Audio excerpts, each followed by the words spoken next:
ఒక వ్యక్తి రైల్లో ప్రయాణం చేస్తూ వెళ్తూ ఉన్నాడు. దైవ సేవకుడు, దేవునిలో అనుభవం కలిగిన వ్యక్తి, వాక్యములు అనుభవం కలిగిన వ్యక్తి. ఎవరో ఒక దైవ సేవకుడు ట్రైన్లో ప్రయాణం చేస్తూ ఉన్నాడు.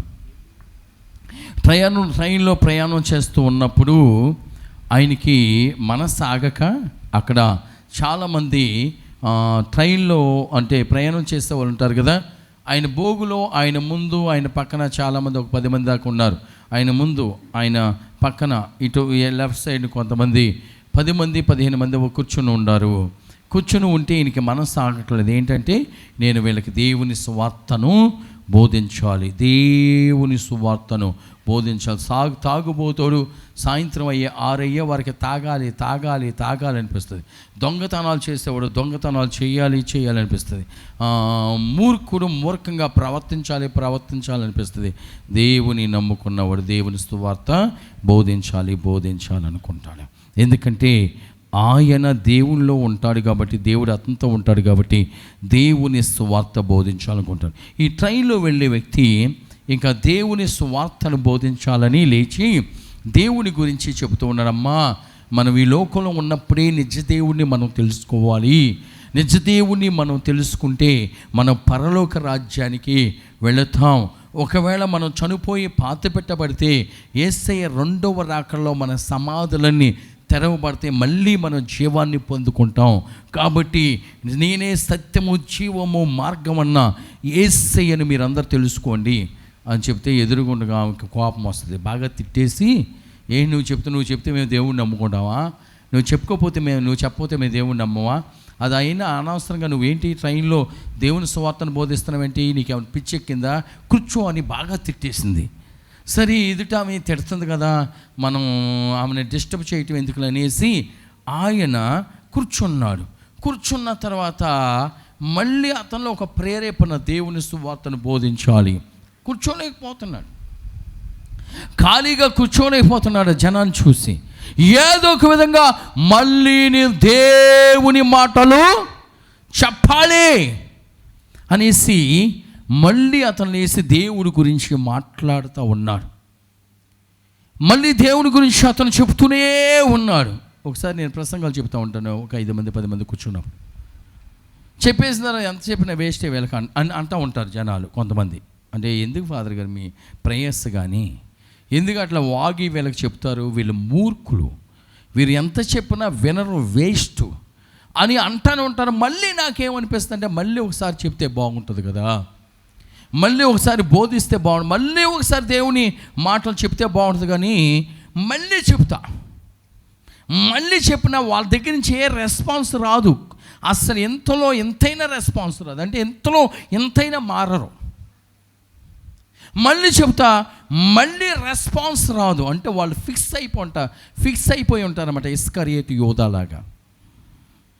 మళ్ళీ అదే మాట మళ్ళీ నేను చెప్తూ ఉంటా, ప్రసంగాలు చెప్తూ ఉంటాము. మళ్ళీ ఎలాంటి రెస్పాన్స్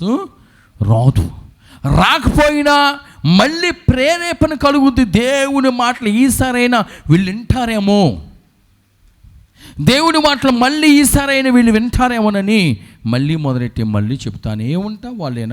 వాళ్ళు మారకుండానే ఉంటారు, నేను చెప్తానే ఉంటా, మారకుండా ఉంటారు, నేను చెప్తానే ఉంటా. దేవుని బిడ్డలారా, ఇలా చెప్పినప్పటి నుండి ఇతను ఏం చేశాడంటే, ఈ వ్యక్తి ట్రైన్లో ఉన్న వ్యక్తి మళ్ళీ లేచి మళ్ళీ చెప్పటం కూర్చుంటే ప్రేరేపణ ఏదో మళ్ళీ దేవుని గురించి 2 మాటలు చెప్తే బాగుంటుంది కదా, ఎందుకు ఖాళీగా కూర్చుంటామని ప్రేరేపణ కలిగి మళ్ళీ లేచి వాక్యాన్ని బోధిస్తూ ఉంటే ఆమె ఎదురుగా ఉన్న ఆమె వాటర్ బాటిల్ ఉంటే ఆ వాటర్ బాటిల్ టక్కన మొహం మీద కొడుతుంది. టక్కన మొహం మీద కొట్టేసరికి ఈయనకి నోటంట రక్తం వస్తూనే ఉంటుంది. అయినా ఆయన దేవుని మాటలు చెప్తూ ఉంటాడు. రక్తం కారుతూనే ఉంటుంది, పళ్ళకు దెబ్బ తగిలి రక్తం కారుతూనే ఉంటుంది. అయినా ఆపకుండా ఆయన దేవుడి గురించి చెప్తూనే ఉంటాడు.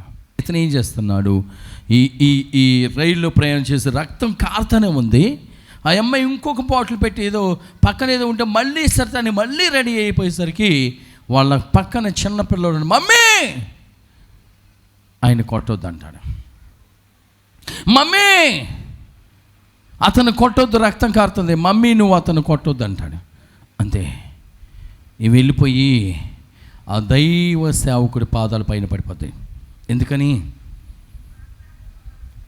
ఎందుకని దైవ సేవకుడి కాళ్ళ మీద పడిపోయి ఏడుస్తూ ఉంటుంది. అయ్యా నన్ను క్షమించయ్యా, అయ్యా నన్ను క్షమించయ్యా, నేను కొట్టాను, అయ్యా నా తప్పును మన్నించయ్యా అని ఏడుస్తూ ఉంటుంది. కారణం ఏంటో తెలుసా? అప్పుడు వరకే మోగవాడుగా ఉన్న తన కొడుకు, అప్పుడు వరకు అడిగి మాటలు రావు, వినపడదు. ఎప్పుడైతే ఈ తల్లి అతన్ని కొట్టడం ప్రారంభించిందో దేవుడు అతని నోరును తెరిచేస్తాడు. గమనించండి, దేవుడు ఆ మోగవాని నోరును తెరిపించి ఆ మోగవాడితో దేవుడు మాట్లాడేస్తాడు. అమ్మా నువ్వు అతన్ని కొట్టొద్దు, మమ్మీ అతను నువ్వు కొట్టొద్దనేసరికి అప్పుడు వరకే మూర్ఖత్వంలో ఉన్న స్త్రీ, దైవ సేవకుని దూషించి కొడుతున్న స్త్రీ ఎప్పుడైతే తన బిడ్డ మాట్లాడటం ప్రారంభించాడో అప్పుడు ఆమె అనుకుంటుంది, అయ్యో ఇప్పుడు వరకు నా బిడ్డ మోగవాడిగా ఉన్నాడు, ఇప్పుడు వరకు ఏం మాట్లాడలేని వాడిగా ఉన్నారు, ఇప్పుడు నా బిడ్డ మాట్లాడుతున్నాడంటే ఈ మాట్లాడటానికి కారణం ఎవరు తెలుసా?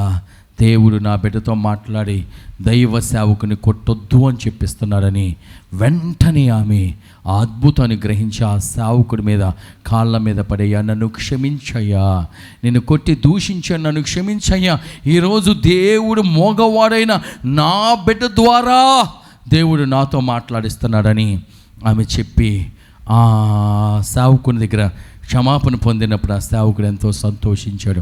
ఒక మోగవాడి ఆయన స్వార్థ ద్వారా దేవుడు ఒక మోగవాడికి స్వరాన్ని ఇచ్చాడు.